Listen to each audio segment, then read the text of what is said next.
हमारा केमिस्ट्री का होगा। तो चलिए केमिस्ट्री हम फिर से शुरू करते हैं। केमिस्ट्री में हम लोग पदार्थ पढ़े थे पिछले चैप्टर में। तो चलिए पदार्थ को ही आगे बढ़ाएंगे। तो पदार्थ कहते किसको है, जो भी चीज़ दिखता है सभी के क्या है, पदार्थ है। पदार्थ जो होता है ना, छोटे छोटे कणों से मिलकर बने होते हैं। बहुत छोटे छोटे कणों से, असंख्य कणों से मिलकर बने होते हैं, जिसे हम लोग परमाणु कहते हैं। क्या कहते हैं, परमाणु। तो हम लोग परमाणु को, परमाणु यानी एटम कहते हैं इंग्लिश में, क्या कहते हैं, एटम। तो हम परमाणु के बारे में आज पढ़ेंगे। परमाणु, परमाणु जो था ना, शुरुआत में ऐसा माना गया था कि परमाणु को खंडित नहीं किया जा सकता, यानी एक से अधिक गुण में विभाजित तोड़ा नहीं जा सकता है, ऐसा माना गया था। लेकिन आगे चल करके इसे तोड़ दिया गया ना।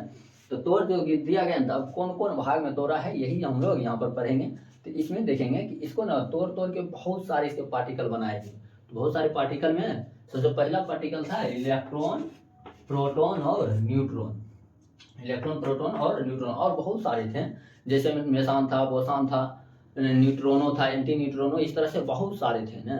जिसमें से मेन तीन को रखा गया कि कोई चीज पाया जाए या नहीं पाया जाए। लेकिन ये तीन मेनली रूप से हर कोई भी पदार्थ हो, सब में, सबके परमाणु में ये तीनों चीज पाई जाएगी, इलेक्ट्रॉन, प्रोटॉन और न्यूट्रॉन। इसके बिना बन नहीं सकता है, इसलिए इसको मौलिक कण कहा गया।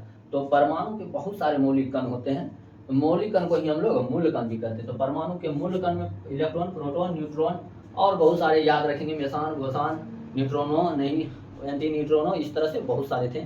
तो अब देखेंगे मौलिक कण इसको कहते हैं। क्या कहते हैं, मौलिक कण या मूल कण। तो मौलिक कण जो होते हैं ये दो प्रकार के थे। मौलिक कण कितने प्रकार के थे, दो प्रकार के। एक था अस्थायी मौलिक कण, एक था अस्थायी मौलिक कण। अस्थायी मौलिक कण, अस्थायी मौलिक कण और अस्थायी मौलिक कण। अस्थायी मौलिक कण कहते थे जो हमेशा पाया जाए, जैसे में था ये तीन, इलेक्ट्रॉन, प्रोटॉन और न्यूट्रॉन। इसमें कौन था, वही मेसान, बोसान, न्यूट्रॉनो, एंटी न्यूट्रॉनो, बहुत सारे थे। ठीक है, तो इसका कोई स्थान नहीं है। हम पढ़ेंगे अस्थायी मौलिक कण के बारे में। ठीक है, अब अस्थायी मौलिक कण के बारे में समझ गए। अस्थायी मौलिक कण में हो गया इलेक्ट्रॉन, प्रोटॉन, न्यूट्रॉन। इसलिए आप लोग पिछला कक्षा में यदि पढ़े होंगे ना, तो ज्यादातर पर बताया गया होगा कि परमाणु के तीन मूल कण होते हैं, इलेक्ट्रॉन, प्रोटॉन और न्यूट्रॉन। तो समझ में आ रहा है ना, अस्थायी है इसलिए इसको पढ़ते हैं। आइयो अस्थायी वाला को अभी नहीं, आगे चल के अपना पढ़ना हो। अभी हम लोग अब जानेंगे कि ये होता कहाँ है। तो जैसे कोई परमाणु है, तो परमाणु के ना नाभिक होते हैं। बीच वाला भाग को क्या कहते हैं, नाभिक। तो नाभिक में होता है प्रोटॉन और न्यूट्रॉन, प्रोटॉन और न्यूट्रॉन होता है। और इसके चारों ओर ये जो है कक्षा, जिसमें चक्कर लगाते रहता है इलेक्ट्रॉन। ठीक है, इसी तरह से परमाणु की बनावट होती है। परमाणु के चारों ओर क्या होते हैं, इलेक्ट्रॉन होते हैं, और नाभिक में प्रोटॉन और न्यूट्रॉन होते हैं। इसलिए इस परमाणु के नाभिक को न्यूक्लियन कहते हैं। क्या कहते हैं, न्यूक्लियन,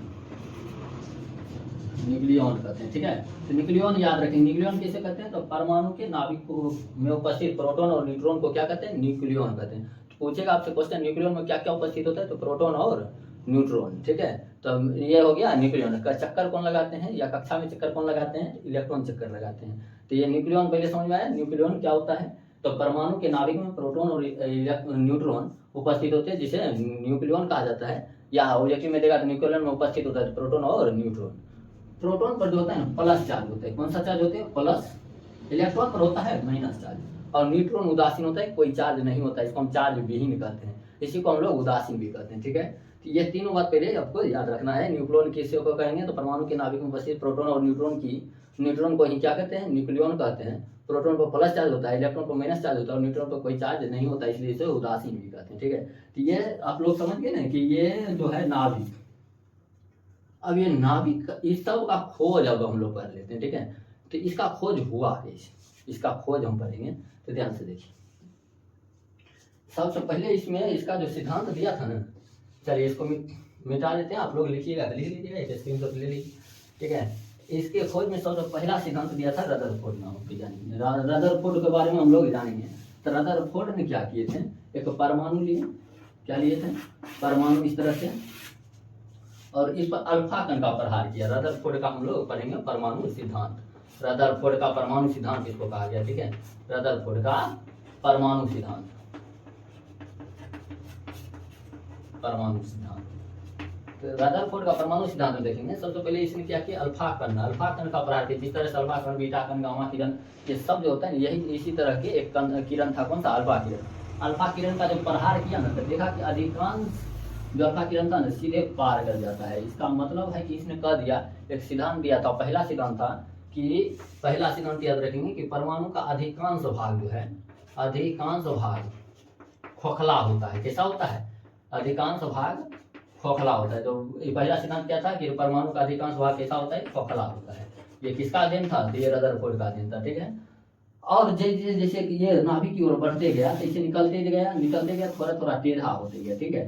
तो जब टेढ़ा होने लगा ना, तो इसने क्या किए कि एक के बाद नाभिके में यानी बीचों बीच प्रहार कर दिया अल्फा कण का। किसका, अल्फा किरण का। तो अल्फा कण का जब प्रहार किया बीच में, ये क्या हो गया, लौट करके अपनी ही दिशा में लौट गया, टकरा के अपनी ही दिशा में क्या हो गया, लौट गया। इसका मतलब था कि यहाँ कुछ न कुछ है। अल्फा किरण होता है पॉजिटिव चार्ज, याद रखेंगे अल्फा किरण कैसा होता है, पॉजिटिव होता है। तब बताइए यहाँ पॉजिटिव होगा या निगेटिव होगा, तो यहाँ पर पॉजिटिव होगा, क्योंकि निगेटिव होता तो एक दूसरे को आकर्षित कर लेता। ये भगा दिया है, टेढ़ा कर दिया या लौटा दिया, इसका मतलब विकर्षण हुआ। विकर्षण मतलब हटाना, हटाया इसका मतलब सेम चार्ज है। अगर प्लस दिए हैं, अल्फा कण कैसा होता है, प्लस, यहाँ भी क्या होगा, प्लस, तो यहाँ पर प्लस चार्ज था।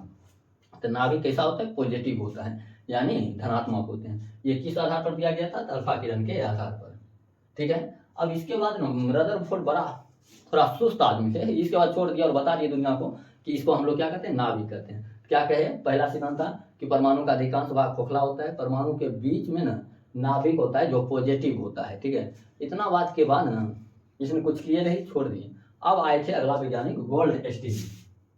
अगला वैज्ञानिक कौन थे, गोल्डस्टीन थे। तो गोल्डस्टीन क्या किए, उसने देखे कि ये क्या खोज किए हैं, तो नाभिक का खोज किया। इसने भी नाभिक का खोज करने चल गए, परमाणु के नाभिक का खोज शुरू कर दिया। नाभिक का खोज जब शुरू किया, ये भी नाभिक में फखर करके पहुंचा, यहाँ से एक नया पदार्थ को निकाला और आया लेकर के किसके पास, रदरफोर्ड के पास। कहा देखो रे देख रदरफोर्ड, यही है नाभिक। ये देखा तो इतना नाभिक है नहीं, कहा ना इतना नाभिक नहीं है, और नाभिक नहीं है तो ये खुश हो गए, कौन, गोल्डस्टीन, कि हम भी हो गए वैज्ञानिक।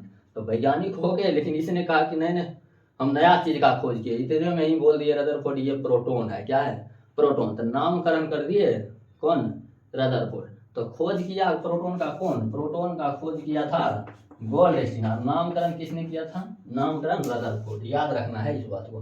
तो खोज किया गोल्डस्टीन और नामकरण किया रदरफोर्ड। उसके बाद इसी के बाद आ गया था एक वैज्ञानिक चैडविक। अब इस चैडविक ने भी यही शुरू कर दिया। देखा ये पगला कि दो चीज का खोज हो गया दोनों मिलके, तो इसने भी खकरना शुरू कर दिया। इस तरह से खकरते ये भी पहुंच गया नाभिक में। एक नया पदार्थ लेके आया गोल्डस्टीन के पास, पूछा यही है प्रोटॉन, इसने कहा ना। तो सोचा आप जाते हैं रदरफोर्ड के पास, कहा नाभिक है, तो ये कहा यो, कहा ना, कहा हम भी हो गए वैज्ञानिक। और इसने उसका नाम दे दिया न्यूट्रॉन। तो न्यूट्रॉन का खोज किसने किया, तो न्यूट्रॉन का खोज किया था चैडविक नामक वैज्ञानिक ने, याद रखेंगे इसके बारे में। कौन चीज का खोज किया, न्यूट्रॉन का, न्यूट्रॉन। उसके बाद क्या था, अगला आ गया जे थॉमसन।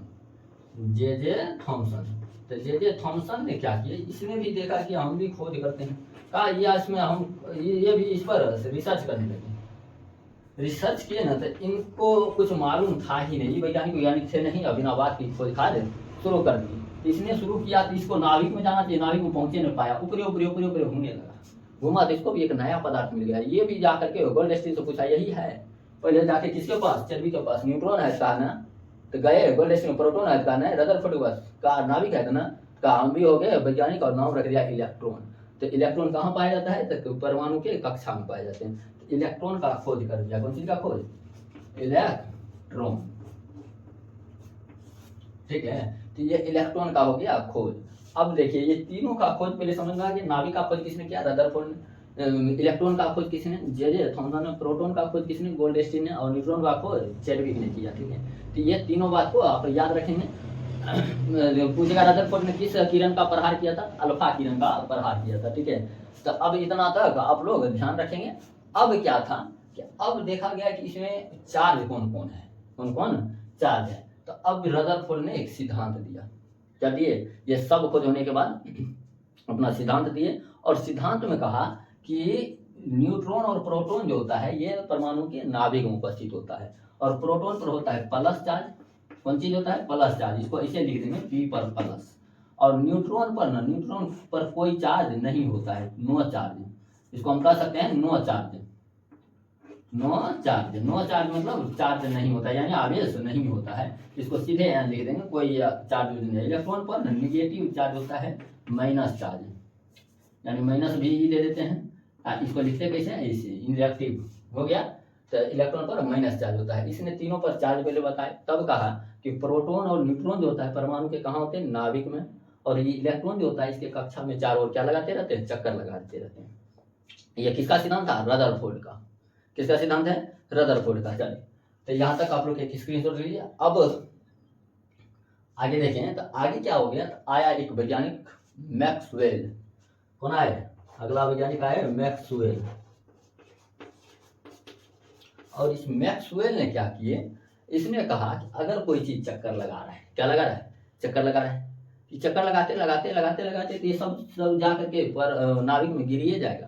जैसे समझो कोई भी चीज को चक्कर लगाते छोड़ दें तो चक्कर लगा लगा के तो गिर जाएगा। जैसे जैसे उसका ऊर्जा का ह्रास होगा धीरे धीरे जाके कहाँ गिर जाएगा, यहाँ जा करके नाभिक में गिर जाएगा। तो ये फिर चक्कर कैसे लगाएगा, जैसे मान लीजिए वो कक्षा में है कुछ इलेक्ट्रॉन, यहाँ भी है यहाँ भी है सब इसे चक्कर लगाते लगाते एक दूसरे से टकरा जाएगा, आकर के नाभिक में गिर जाएगा।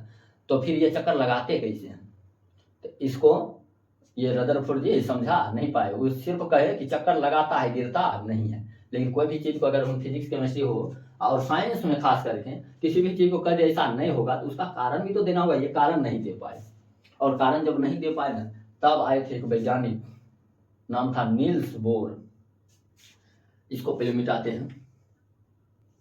चल, तो नील्स बोर आए। नील्स बोर ने कहा कि ये जो परमाणु का ये सिद्धांत दिया था नील्स बोर का, इसको बोर परमाणु मॉडल कहा गया। ठीक है, तो नील्स बोर के परमाणु मॉडल को क्या किया गया, बोर परमाणु या बोर मॉडल। बोर मॉडल लिख लेते हैं या बोर परमाणु मॉडल वाले के हो जाएगा। ठीक है, तो ये बोर का मॉडल आया। पूरा नाम क्या था, क्या नाम था पूरा नाम, नील्स बोर। इसने कहा कि देखिए ये है कोई भी परमाणु है, इसके नाभिक में होता है प्रोटॉन जिस पर प्लस चार्ज होता है और न्यूट्रॉन होता है, और कक्षा में इलेक्ट्रॉन क्या करते हैं, चक्कर लगाते रहते हैं। तो कहा जितना प्रोटॉन पर आवेश होता है उतना ही आवेश किस पर होता है, इलेक्ट्रॉन पर होता है। जितना प्रोटॉन पर आवेश होता है उतना ही इलेक्ट्रॉन पर आवेश होता है, और न्यूट्रॉन पर कोई आवेश नहीं होता है। ये बात तो सब जान गए थे रदरफोर्ड के माध्यम से ही। लेकिन कहा इसमें अपना सिद्धांत क्या होता है कि प्रोटॉन पर प्लस चार्ज होता है और न्यूट्रॉन पर कोई चार्ज नहीं होता है। इसका मतलब नाभिक का जो धनात्मक है, नाभिक क्या है, धनात्मक। इसका मतलब है कि नाभिक धनात्मक इसलिए है कि प्रोटॉन धनात्मक है। नहीं समझे, ये नाभिक अभी आपसे पूछा जाए धनात्मक होगा कि ऋणात्मक होगा, नाभिक में उपस्थित क्या है, प्लस एगो है नो चार्ज, इस पर कोई चार्ज नहीं, तो पॉजिटिव होगा। किसके कारण है, प्रोटॉन के कारण। जैसे मान लीजिए आपके घर में किसी आपको कोई नौकरी हो गया, आप घर में कमा के 100 रुपया दिए, तो रुपया किसका हुआ, 100 रुपया दिए पूरा परिवार का है, पूरा परिवार। अगर आपसे पूछा जाए कि परिवार में जो 100 रुपया है किसका है, तो कहेंगे कि हमारा है, कमा के हम ही दिए। तो सेम बात है यहाँ पर। देखिए एक परिवार है नाभिक जिसमें 2 लोग रह रहे हैं, प्रोटॉन है न्यूट्रॉन है, और कहता है परमाणु पॉजिटिव है या निगेटिव है, तो पॉजिटिव है। क्यों है, क्योंकि इस पर प्लस है, इस पर कोई चार्ज नहीं, पॉजिटिव है। किसके कारण है, प्रोटॉन के कारण। तो हम कह सकते हैं कि प्रोटॉन के कारण ही नाभिक क्या है, पॉजिटिव है। चलिए यहाँ तक समझ में आ गया। अब देखिए जितना चार्ज इस पर उतना ही चार्ज इस पर है, दोनों पर चार्ज समान है। ये एक दूसरे को क्या करेगा, आकर्षित, क्या करेंगे, आकर्षित, एक दूसरे को आकर्षित करते हैं। ये हिल नहीं सकता है, इसका द्रव्यमान बहुत अधिक होता है, इसका द्रव्यमान बहुत कम होता है, जिसके कारण ये क्या होता है, ये नाचना शुरू कर देता है, इसमें घूमने लगता है, चक्कर लगाने लगता है। ठीक है, तो ये एक दूसरे को खींचते हैं, इससे खिंचाओ, इससे खिंचाओ, इससे खिंचाओ, दूरी के अनुसार। ठीक है, इसकी त्रिज्या के अनुसार खिंचाव होता है, जिसके कारण ये न तो गिरता है न ही भागता है। अगर किसी परमाणु को मान लेते हैं, अब आप लोग क्वेश्चन को समझिए, यहाँ से क्वेश्चन बहुत इंपॉर्टेंट बनता है। यदि कोई इलेक्ट्रॉन को अपने कक्षा से उच्चतम कक्षा में जाना हो तो क्या करेगा, ऊर्जा को ग्रहण करेगा या त्याग करेगा, बताइए एक बार सोच के देखिए, क्या करेगा ये, यानी ऊर्जा मतलब आवेश, आवेश को ग्रहण करेगा या त्याग करेगा। तो ये ग्रहण करेगा। क्यों ग्रहण करेगा, क्योंकि यहाँ पर मान लीजिए जो भी आवेश अगर ऊपर जाना है तो और ऊर्जा की जरूरत होगा। जैसे मान लीजिए आप 9th में है और 10th में का एक जाना है ऊपर वाला कक्षा में, तो क्या करना होगा, बहुत ज़्यादा पढ़ाई, बहुत ज़्यादा अलग से ऊर्जा, अलग से ट्यूशन धर के, अलग से उसको मेकअप करे, पूरे साल का क्या क्या पढ़ना होगा वो सब मैनेज करना होगा, यानी और ज़्यादा ऊर्जा ग्रहण करना होगा, तब हम उस लायक बनेंगे।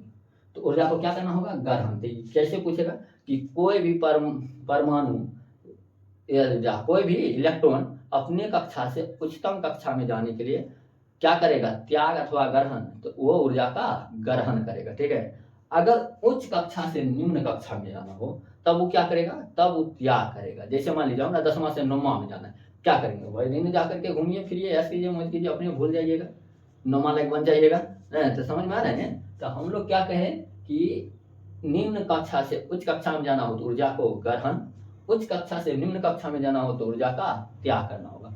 अगर ऐसा कर दे, ऐसा करें, मान लीजिए यहाँ का इलेक्ट्रॉन यहाँ चला आया, यहाँ कब आएगा, जब ये ऊर्जा को ग्रहण करेगा। जो ऊर्जा ग्रहण करेगा फिर ऊर्जा खत्म होने के बाद फिर से अपने कक्षा में ही जाके गिरेगा, और अपने ही कक्षा में, जैसे मान लेते हैं कि 100 ऊर्जा इस इलेक्ट्रॉन को दिया गया, 100 ऊर्जा देंगे, अगला कक्षा में आ गया, कब तक ही घूमेगा, जब तक कि 100 इलेक्ट्रॉन इसका ऊर्जा खत्म नहीं हो। जब तक, जैसे मान लीजिए यहाँ आया 20 कैलोरी ऊर्जा खत्म कर दिया, क्या ये गिर जाएगा, नहीं गिरेगा। कब तक नहीं गिरेगा, पूरा 100 का 100 खत्म होगा, पूरा 100 का 100 जब खत्म हो जाएगा तो अपने आप अपने कक्षा में गिर जाएगा, और अपने कक्षा में आएगा तो ये बैलेंस है, सेम आवेश है, अपनी कक्षा में फिर से चक्कर लगाना शुरू कर देगा। तो कोई भी इलेक्ट्रॉन दूसरे कक्षा में तभी तक रहेगा जब तक उसका ऊर्जा एक्स्ट्रा ऊर्जा खत्म ना हो जाए। ठीक है, अब ये हो गया।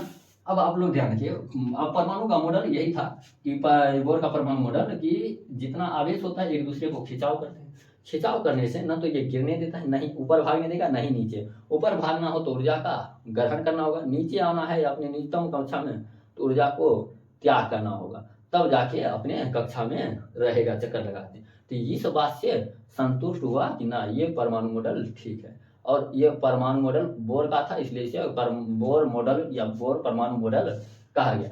अब बात आया कि अब इसको मापे कैसे कि कितना कितना दूर पर बनेगा। ठीक है, तो अब माप पर हम लोग चलेंगे। तो माप के लिए ये हो गया पूरा है परमाणु, ये क्या है, ये है हमारा नाभिक। ठीक है, तो परमाणु के त्रिज्या को एंगस्ट्रॉम में मापते हैं। ए ऊपर में ना 0 लगा देंगे, अगला पढ़ते एंगस्ट्रॉम। ठीक है, क्या कहेंगे, परमाणु की त्रिज्या को किसमें मापा जाता है, एंगस्ट्रॉम में मापा जाता है। एक एंगस्ट्रॉम बराबर होता है 10 के पावर -10 मीटर। ठीक है, इसका मतलब समझ रहे हैं, जैसे एक कोई इतना बड़ा अक्षर ले लेते हैं, ठीक है, ऐरा कहेगा, मान लेते हैं ऐरा कहेगा 10 एक एंगस्ट्रॉम में बदलने, क्या करेंगे, तो मान लीजिए एक है, एक बट्टा में 10 का पावर -10 है, तो माइनस को नीचा लाएंगे प्लस हो जाएगा, तो 10 वो 0 देंगे, 8 9 10 10 0 देंगे, इतना टुकड़ा कर देंगे कि पता चलेगा, दिखाई तक नहीं देगा, नहीं इतना छोटा हो जाएगा। इसको कहते हैं एंगस्ट्रॉम। तो परमाणु बहुत छोटा आकार का बना होता है, ठीक है, इसलिए इसको एंगस्ट्रॉम में मापते हैं, बहुत छोटा करके। नाभिक इससे भी छोटा है, नाभिक समझ रहे हैं ना, परमाणु के बीच वाला भाग तो और छोटा होगा, तो इसको मापते हैं फर्मी में। कौन चीज में, फर्मी में मापते हैं। एक फर्मी बराबर आपको याद रखना होगा, एक फर्मी बराबर होता है 10 का पावर -15 एंगस्ट्रॉम प्रति मीटर। ठीक है, तो ये तो और ज्यादा छोटा होगा, समझ गए ना। तो आपको यहाँ से क्वेश्चन पूछ सकता है, तो आप याद रखेंगे कि परमाणु की त्रिज्या को एंगस्ट्रॉम में मापा जाता है, जबकि नाभिक की त्रिज्या को फर्मी में मापा जाता है। तो ये दोनों में दिक्कत नहीं है, चलिए बिल्कुल नहीं होना चाहिए, ये दोनों को याद रखेंगे। ठीक, अब बात आया कि कितना कोई भी कक्षा है उसमें कितना इलेक्ट्रॉन रख सकता है। इसे जैसे चक्कर लगा रहा है, तीन नहीं कि कोई भी आया चक्कर लगा दिया, कोई भी आया चक्कर लगा दिया, ना, उसमें कहा क्या इलेक्ट्रॉन चक्कर लगा सकता है। इसके लिए परमाणु मॉडल में बोर ने ऐसे बताया कि पहला जो सबसे पहला कक्षा होगा, सबसे छोटा होगा, इसमें 2 इलेक्ट्रॉन चक्कर लगा सकता है, उसके बाद वाला में 8 को लगा सकता है, उसके बाद वाला में 18 को लगा सकता है, उसके बाद वाला में 32 को लगा सकता है। इसको देने के लिए एक फॉर्मूला दिया था। तो परमाणु मॉडल का फॉर्मूला में क्या था, इलेक्ट्रॉन की संख्या निकालने के लिए, इलेक्ट्रॉन की संख्या, कक्षा में इलेक्ट्रॉन की संख्या। ठीक है, कक्षा में इलेक्ट्रॉन की संख्या निकालने का फॉर्मूला था क्या, 2n², जहां n जो था ना, ये क्या था, कक्षा की संख्या था, कक्षा की संख्या। ठीक है, कक्षा की संख्या था। इसको दिया बोर ने, बोर दिया था कि एक कोई भी कक्षा है, उस कक्षा में कितने इलेक्ट्रॉन चक्कर लगा सकते हैं। इसके लिए क्या दिया, 2n² फॉर्मूला देते हैं। n क्या था, कक्षा की संख्या। जैसे कक्षा पहला कक्षा में पूछते हैं कि कितना इलेक्ट्रॉन चक्कर लगा सकता है, तो पहला कक्षा में तो n का मान हो जाएगा 1, अगर दूसरा कक्षा दे तो n का मान 2, तीसरा कक्षा दे n का मान 3, चौथा कक्षा दे तो n का मान 4, इस तरह से दिया गया। ठीक है, तो अब अगर हम पहला कक्षा में पूछे कितना इलेक्ट्रॉन, क्या करेंगे, 2n² है, n का मान 1 का स्क्वायर, 1 क्या हो जाएगा, तो 2 को 1 से गुना करेंगे तो इसी तरह से दूसरा कक्षा में पूछे तो 2 गुना है, गुना देंगे n का मान कहते हैं 2 का स्क्वायर, 2 दूना 4, 4 दूना 8 हो जाएगा। इसी तरह से तीसरा कक्षा में देखें तो 2 गुना 3 का स्क्वायर, 3 तिया 9, 9 दूना 18। चौथा कक्षा में बोले तो 2 गुना 4 का स्क्वायर, 4 चौक 16 दूना 32। इस तरह से निकलते चल जाएगा। आप किसी भी कक्षा में इलेक्ट्रॉन की संख्या पता कर सकते हैं कि कितना होगा, ठीक है। अब इसको ना हम लोग मैजिक नंबर नाम देंगे। कौन सी? मैजिक नंबर, यानी जादुई संख्या। और इस संख्या को ना आपको भूलना है ही नहीं। एक तो फॉर्मूला आपको याद रहना चाहिए 2n², नहीं भी याद है तो आपको ये याद रहना चाहिए। इसके लिए क्या करते हैं, मैजिक नंबर को हमें हमेशा के लिए याद करते हैं, ठीक है। मैजिक नंबर, अब ये मैजिक नंबर क्या था तो 2, 8, फिर से 8, 18, 18, 32। इसको याद रखिए, आपको केमिस्ट्री में बहुत ज़्यादा मदद मिलने वाला है। ये कहीं से आया नहीं, यही गौर परमाणु मॉडल में से इस फॉर्मूला पर आया है। क्या कहेंगे 2, 8, 8, 18, 18 और 32। अब नाम देने का बारी आया, नाम देने के बारे आया तो पहला के नाम दिया था, पहला कौन चीज के, कैपिटल लेटर एबीसीडी का के दिया, के से शुरू किया। इस तरह से कहा कि देते जाए, देने के लिए कुछ भी दे सकते थे, लेकिन अपना साइंस में जो खास करके बोर्ड नंबर लिया ना तो उसमें क्या किया, पहला के से शुरू किया, के बाद एल एम, इस तरह से एन ओ, इस तरह से चलते चल गया, ठीक है। तो अगर इसको देखिए तो K L M N O P, इस तरह से चलते चल जाएगा, ठीक है। तो इस तरह से दिया गया बोर का परमाणु मॉडल कहते हैं इसको। तो बोर परमाणु मॉडल में कोई दिक्कत नहीं होना चाहिए। अब बताइए, सवाल पूछे तो बता दीजिएगा ना। बोर के परमाणु मॉडल के अनुसार किसी भी कक्षा में कितने इलेक्ट्रॉन हो सकते हैं, इसके लिए क्या फॉर्मूला था, 2n²। अब बताइए, उच्च कक्षा से निम्न कक्षा में जाने के लिए इलेक्ट्रॉन का त्याग करना होगा या ग्रहण करना होगा? क्या करना होगा? त्याग करना होगा। क्यों त्याग करना होगा? तो उच्च से निम्न जाना है, खोएगा तो अपने आप नीचे चल जाएगा, लेकिन निम्न कक्षा से उच्च कक्षा में जाना है तब क्या करना होगा, तो इलेक्ट्रॉन का ग्रहण करना होगा। इस तरह से आपको याद रखना है। अब क्या कहेंगे कि गोल्डस्टीन का, मान लीजिए आपसे पूछा जाए कि नाभिक का खोज किसने किया था, तो रदरफोर्ड ने। इलेक्ट्रॉन का खोज जे थॉमसन ने। प्रोटॉन का खोज किसने किया था, तो प्रोटॉन का खोज गोल्डस्टीन ने किया था। न्यूट्रॉन का खोज किसने किया था, तो न्यूट्रॉन का खोज चैडविक ने किया था, ठीक है। इस तरह से आपको याद रखना है। अस्थायी मौलिक कण में कौन कौन आता है, इलेक्ट्रॉन, प्रोटॉन और न्यूट्रॉन। इलेक्ट्रॉन पर कौन चार्ज होता है, तो माइनस, प्रोटॉन पर प्लस और न्यूट्रॉन पर कोई चार्ज नहीं होता है, ठीक है। तो इतना तक आपको समझना था, ये मेन चीज था इसका। मौलिक कण भी आपको याद रखना है, ठीक है। अब देखेंगे कि परमाणु के नाभिक को मापा जाता है फर्मी में। एक फर्मी बराबर 10⁻⁻15 मीटर होता है। और नाभिक के कौन चीज सीधा परमाणु को मापा जाता है, तो परमाणु को किस में मापा जाता है, तो 10⁻10 यानी 1 एंगस्ट्रॉम में, मापा जाता है, ठीक है। अब कहेगा परमाणु बड़ा है कि नाभिक बड़ा है? अब बताइए आप लोग, परमाणु बड़ा कि नाभिक बड़ा, कौन चीज बड़ा है? तो परमाणु बड़ा कि नाभिक बड़ा थी, तो अपने कहेंगे परमाणु का ही बीच वाला भाग नाभिक होता है, तो नाभिक छोटा होगा। नहीं समझा? हमारे शरीर है, हमारे शरीर मान लेते परमाणु है। अब शरीर का कोई भी भाग पूछे, जैसे कहेगा हाथ, हम बड़ा कि हाथ बड़ा, तो हाथ एक भाग है, ऐसा ऐसा पूरा शरीर है, तो हाथ हमेशा छोटा होगा, शरीर क्या होगा, बड़ा होगा। कोई भी भाग पूछ ले। उसी तरह से परमाणु है, तो परमाणु का भाग है कौन सी, नाभिक, हमेशा परमाणु बड़ा होगा, नाभिक क्या होगा, छोटा होगा, ठीक है। तो अभी तक में कोई दिक्कत नहीं, कोई दिक्कत नहीं है, तो ठीक है। अब हम लोग देखेंगे इस पर, हम लोग कुछ आवेश तो पर ये नहीं है, प्रोटॉन पर प्लस चार्ज, इलेक्ट्रॉन पर माइनस, न्यूट्रॉन पर कोई चार्ज नहीं होता है, ठीक है। अब देखेंगे कि कितना आखिर चार्ज होता है, चार्ज भी आपको याद रखना होगा। तो चलिए इसको पहले आप लोग नोट कर लीजिए।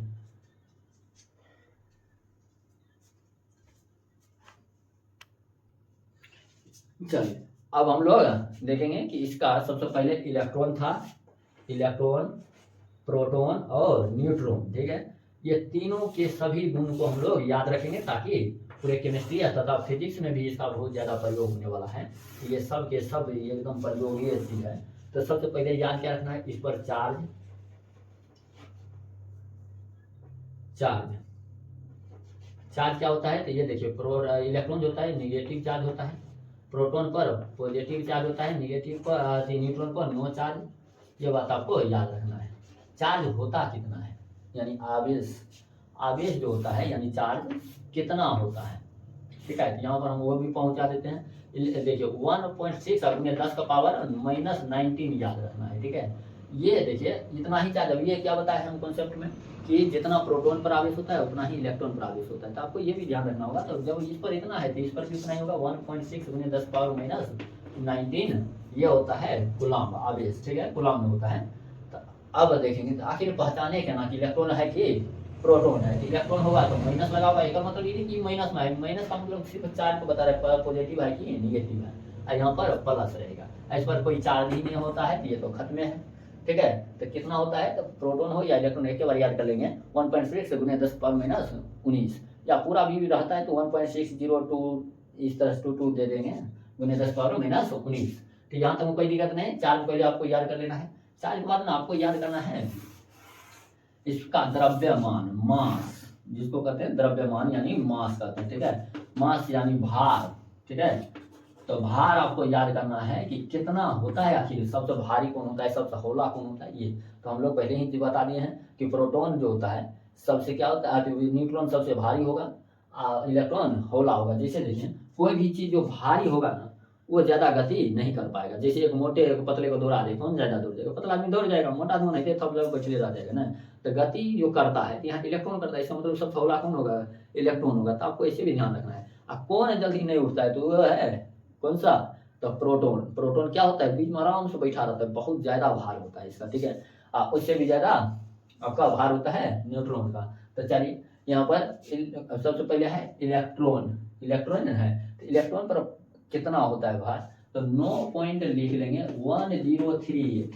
अच्छा 10938 होता है, तो 938 इतना ज्यादा नहीं करके 9.1 आप याद रखिए, ठीक है, 10⁻31 kg, ठीक है। ऐसे 9.1 अगुने 10⁻31 kg ये इसका द्रव्यमान होता है, इलेक्ट्रॉन का द्रव्यमान यानी भार, ठीक है। अब है प्रोटॉन, तो प्रोटॉन पर कितना होता है, तो 1.673 गुने 10⁻⁻27 kg। ये देखिए अब कहेंगे ये भारी, ये भारी, ये भारी है, क्या पावर क्या है, माइनस में है। जितना पावर माइनस में जब भी रहेगा, जितना कम रहेगा वो ज्यादा होगा, नहीं समझे। कोई भी चीज को देखिए 1/10 है, 1/100 है, इसको हम कैसे लिख सकते हैं, 10⁻⁻1, इसको 10⁻⁻2। कौन बड़ा होगा, मान लीजिए किसी भी चीज का 10 टुकड़ा करे, किसी का उसी चीज को 100 टुकड़ा करे, बड़ा कौन होगा, 10 वाला या 100 वाला, तो 10 वाला होगा, यानी बड़ा होगा, यानी कम पावर रहेगा माइनस में तो वो बड़ा होगा। तो ये भारी ज्यादा होगा, ये हल्का होगा, ठीक है। इससे भी ज्यादा भारी होता है न्यूट्रॉन, 1.675 में 10⁻⁻27 kg होता है, ठीक है। तो सबसे भारी कौन होता है, न्यूट्रॉन होता है। ये दोनों हिलता ही नहीं, जितना ना भारी होता है ना, एक बार बैठ गया ना जाकर के कहाँ नाभिक में, तब ये हिलेगा नहीं डोलेगा, इसलिए चुपचाप चक्कर लगाते रहता है। कौन, इलेक्ट्रॉन आराम से चक्कर लगाते रहो, ये दोनों आराम से बैठा रहता है, कारण इसका भार बहुत अधिक होता है, ठीक है। तो अभी आपको भार याद रहेगा, तो चलिए इसमें कोई दिक्कत नहीं, तो इसको याद रखेंगे आप लोग। तो सबसे हौला बोलिए, सबसे हल्का होता है मौलिकन में, सबसे हौला हौला यानी हल्का चीज क्या होते हैं, इलेक्ट्रॉन। सबसे भारी होता है न्यूट्रॉन, ठीक है। तो इसका मतलब है कि न्यूट्रॉन जब फटेगा तो बहुत बड़ा विस्फोट होगा, नहीं समझे। न्यूट्रॉन बहुत भारी है, कोई भी चीज भारी, मान लीजिए भारी आदमी किसी पर गिर जाए बहुत ज्यादा नुकसान पहुंचाएगा, पहुंचाएगा। जैसे मान लीजिए एक छोटा सा कलम लेके अब कोई मार दे तो ज्यादा चोट नहीं आएगा, क्या आसान हौला है। लेकिन उसी जगह पर एक पत्थर लेकर मार दे तो ज्यादा चोट आएगा। और पत्थर से उठा करके वो पत्थर उठा के तेरा पटक दे, फचकिए जाइएगा। मतलब समझ में आ रहा है कि कोई भी चीज अगर भारी है तो नुकसान ज्यादा पहुंचाएगा, ठीक है। अब आप लोग इसको पहले याद रख लेंगे, इसको इलेक्ट्रॉन प्रोटॉन न्यूट्रॉन पर चार्ज, चार्ज भी कितना होता है, द्रव्यमान सबका कितना होता है, यहाँ तक याद कर लेंगे। अब मिलते हैं अगला क्लास में, हम लोग अगले वीडियो में मिलेंगे, वहां भी हम लोग इसी को आगे बढ़ाएंगे।